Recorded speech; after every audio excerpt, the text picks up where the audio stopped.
interesting trying to get in here. So what happened was the lionesses got up and chased some impala, but unfortunately were not successful. But they'd left the little cubs all on their own. So we couldn't come into the sighting with just the cubs. We tried to find the lionesses. And by the time we got them, the impala were all scattering about, and they were on their way back to the cubs. So we took the scenic way around to give them enough time to rejoin. And of course they are all here. You can see that's one of the lionesses we're looking at. And then if you go off to the right, you'll see that there's Mom with 4 little ones. The grass is so long that it is almost impossible to see them hiding away over there. But they are indeed here, as you can see.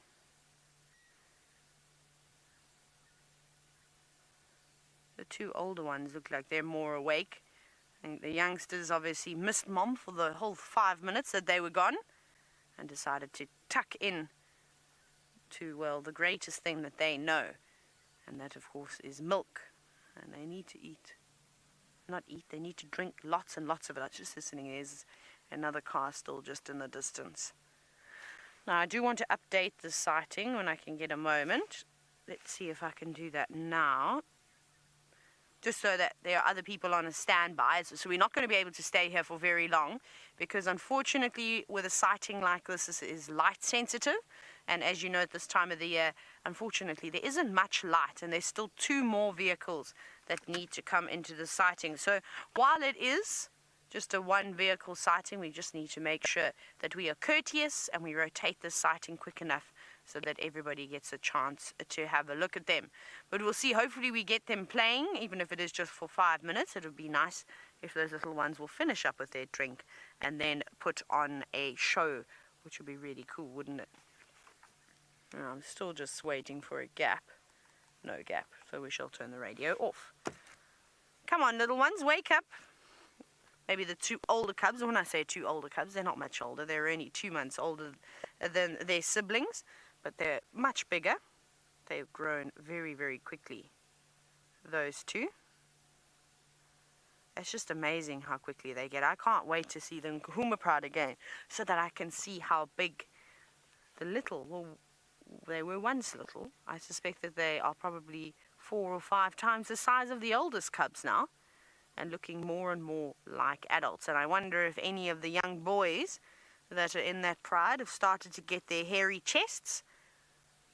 Hopefully they will make their return soon. I did hear that they were chatting about the Nkuhumas this morning, and it sounds like they're somewhere between, they keep going between Simbambili and the Manuleti. And they did have tracks around Sydney's dam coming from the Manuleti, but I think they said that the tracks went back across and deep into the Manuleti. So it's a little bit sad for us. But hopefully everything's going to go back to normal, especially once the grass all dries up and the big herds of animals start coming back. Then we may see the return of the Nkuhumas. Maybe they're seasonal lions. For our summer months, they go off on a holiday. They just keep chasing the warmer weather. And then when it gets cooler, they come back to Djuma. That's what I'm hoping anyway. But there we go. One of the cubs has said, I've had enough to drink now. I am going to go on an adventure. I don't know what adventure it thinks it's going to go on. Just to give Mom a little cuddle. Well, isn't that sweet? And you can see that they're still so tiny. They've got their little spots covering their bodies still. Look at all those spots on top of their heads. Aren't they so sweet? Now, it would be really nice if they would just move into the lovely golden light and play there. That would be ideal.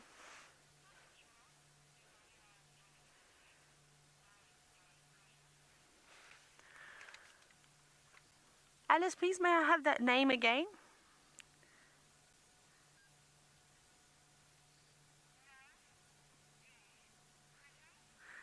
I think lovely critters is what I'm hearing. I'm not certain. I apologize if I have butchered your name, as I'm not able to hear it very well. But you were wondering how much milk in a day do these little lions drink? A lot. I'm not sure exactly. Oh, look, the little one's gone over to Mom. Oh, just missed it. That little cub went under Mom's chin and Mom sort of hugged it back. So what happens is they need to drink constantly. They'll drink every few hours for the first couple of months of their life. And I'm sure they've been introduced to carcasses. We saw the waterbuck carcass yesterday, or even and in the morning with Tristan. And I'm sure that they would have been eating it. And I've just heard there's a gap on the radio. I just want to quickly recall in the sighting. Stations, if you can copy me back on lock with the Styx Pride. It's just one vehicle here. Ryan is on first standby and Ali is on second standby. I won't be too long, as I know this is a light sensitive sighting. There we go. Just quickly called that in. So that's done. My duty is done now. Like I said, we've got 2 more cars still in their way, so we don't want to keep them waiting for too long. It is nice to just turn these sightings over. But those older cubs, you can see that their bellies are exceptionally full. So I think that they've had a combination of a lot of meat from that waterbuck carcass. I think they must have finished it all last night, as well as milk. They'll still be drinking lots. They're sort of gutsing as much as they can at the moment. This is when they're growing. And they need to make sure that they are fit and strong, because they're very playful too. So they're burning a lot of energy. Milk is full of fat and protein, so it's really, really good for them. And it'll be able to sustain their sort of active sort of boosts that they get every now and then, playing with each other, biting sticks as this one is doing, which is great to teeth on. You can imagine, you know what children are like when they start teething, and you know what it's like having a dog and cat at home when they're puppies or kittens. They chew and scratch everything. Well, these lions will do exactly the same thing, but luckily it is not furniture that they are chewing on. They're just using what they can find out in the bush. And sticks are a very nice thing to gnaw on.